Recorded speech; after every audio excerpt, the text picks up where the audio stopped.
Salam sejahtera buat kita semua. Perkenalkan, saya Dian Sinaga dengan NIM 31S23004 akan mempresentasikan materi mengenai diffusion through a stagnant gas film.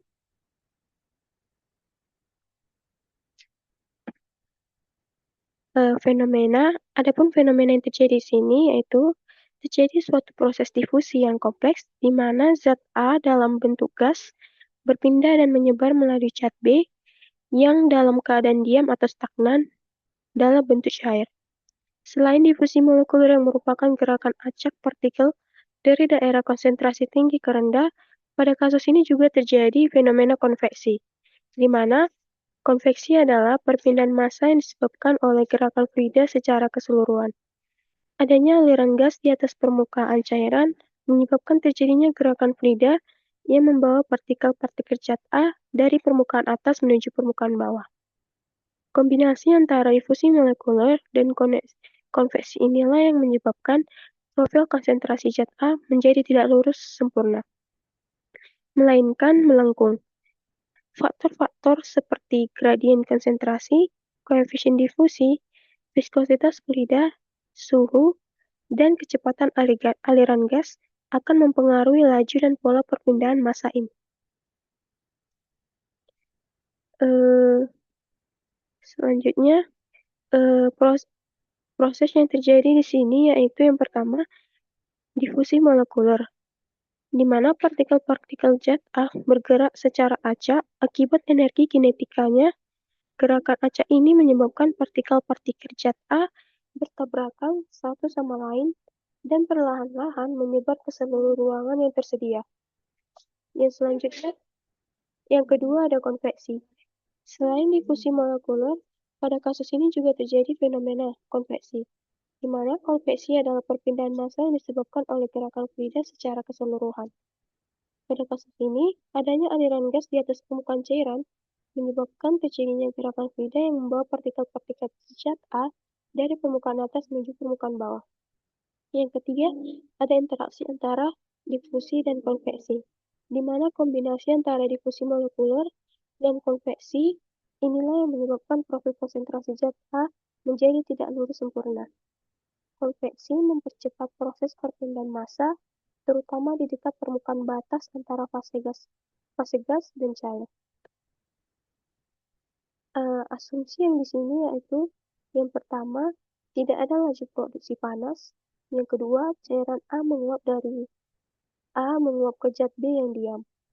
Yang ketiga, pada interface cair ke gas, konsentrasi fase gas A diekspresikan sebagai fraksi mol XA1 di Z1. Yang keempat, kelarutan gas B dalam cairan A dapat diabaikan.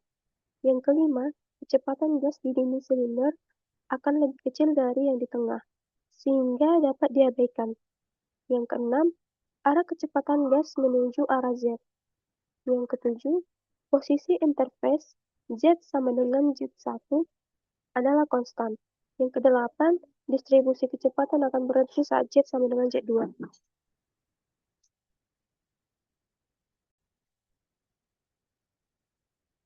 Elemen volume, di mana di sini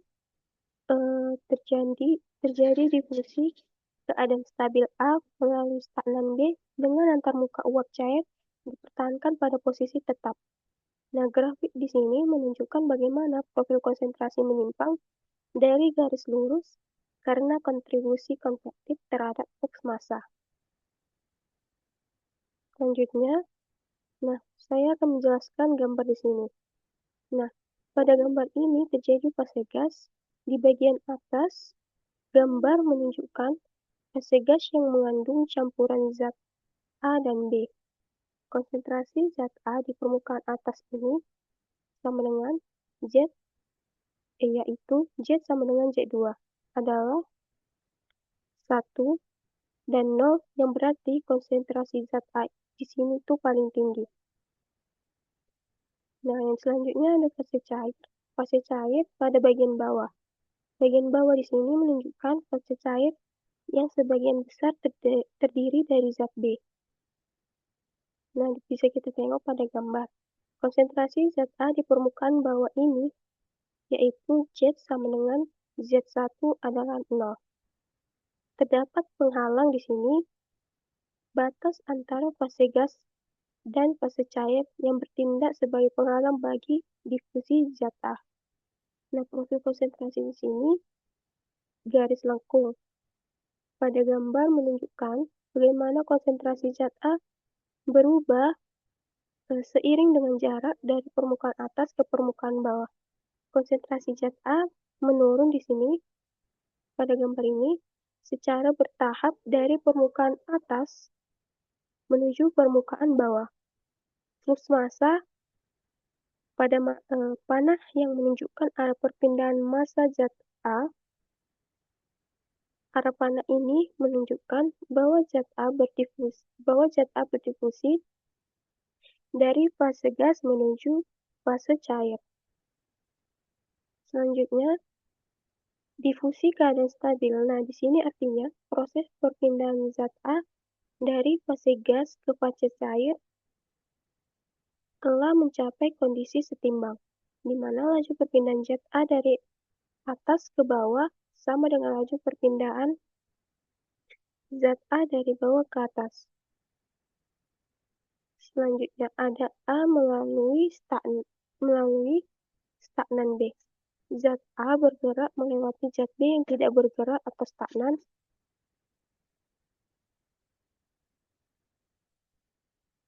Ini berarti zat B hanya sebagai media bagi zat A untuk berdifusi, dan zat B sendiri tidak ikut bergerak secara signifikan. Nah, antar muka uap cair dipertahankan pada posisi tetap. Batas antara fase gas dan fase cair tidak berubah posisinya selama prosesnya ini berlangsung. Nah, hal ini penting untuk menjaga kondisi eksperimen agar tetap terkendali. Selanjutnya ada profil konsentrasi menyimpang dari garis lurus, artinya grafik yang menggambarkan perubahan konsentrasi zat A ini yang dari atas ke bawah tidak membentuk garis lurus sempurna, melainkan dia melengkung. Ada kontribusi konvektif terhadap flux massa, di mana ini adalah penyebab utama kelengkungan profil konsentrasi adalah dengan adanya gerakan fluida atau konveksi yang membantu membawa partikel zat A dari atas ke bawah. Nah, untuk menyelesaikan masalah ini, kita asumsikan bahwa tidak ada ketergantungan komponen Z dari kecepatan pada koordinat radial. Ketika sistem penguapan ini mencapai keadaan stabil, ada gerakan yang terjadi antara molekul A menjauhi interface dan molekul B diam. Oleh karena itu, flux molar yang diberikan NBZ sama dengan 0. Maka, flux molarnya adalah NAZ sama dengan min C DAB dXA per DZ ditambah XA dikali dengan NAZ plus NBZ. Kemudian, NAZ min C DAB dXA per DZ ditambah XA ini kita kalikan ke dalam menjadi XA NAZ. Kemudian, XA NAZ kita pindah ruaskan ke sebelah kiri. NAZ dikurang XA NAZ sama dengan min C DAB dXA per DZ. Kemudian yang XA NAZ kita lakukan pemisahan variabel sehingga menjadi NAZ dikali 1 kurang XA sama dengan min C DAB dXA per DZ. Maka NAZ sama dengan min DAB dikali dXA per DZ per 1 kurang XA.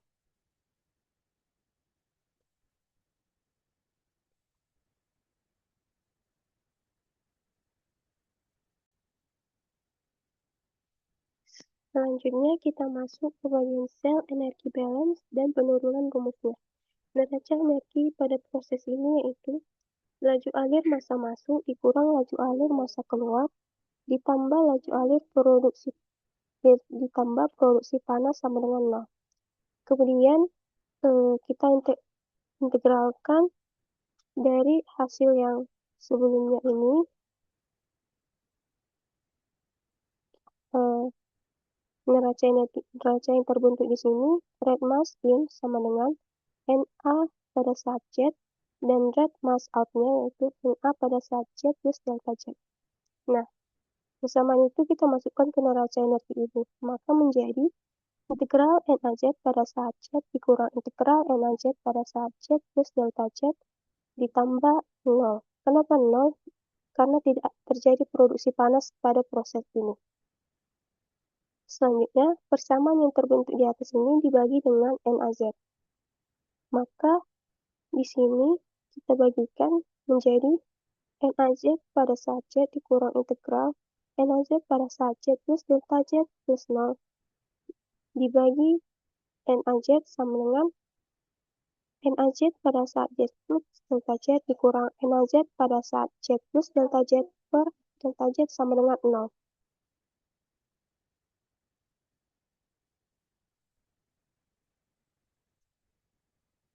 Kemudian persamaannya itu kita limitkan, limit NAZ, limit delta Z menuju 0, NAZ pada saat Z dikurang NAZ pada saat Z plus delta Z per delta Z sama dengan 0. Maka hasil limitnya yaitu min dNAZ per dZ sama dengan 0. dNAZ per dZ sama dengan 0. Kemudian, min dNAZ per dZ ini yaitu pemisahan dari d per dZ dikali min C dAB per 1 kurang SA dikali dXA per dZ.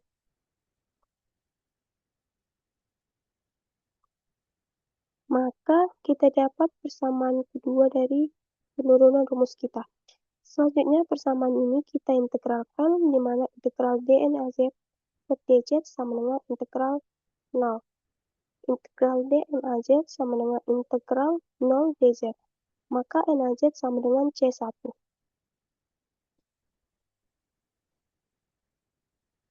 Untuk campuran gas ideal, persamaan keadaan adalah Rho sama dengan CR kali T. Sehingga pada suhu dan tekanan konstan, C haruslah konstan.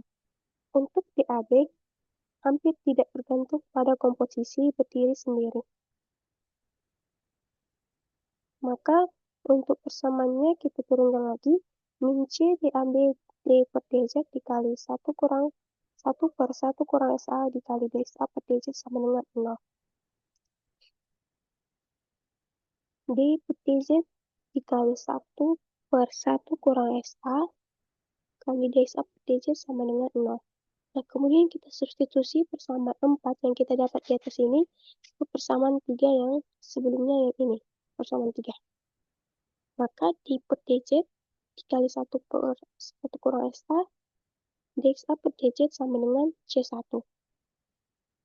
Kemudian dz-nya kita pindahkan sehingga menjadi D dikali 1 per 1 kurang SA kali DXA per DZ sama dengan C1 dz.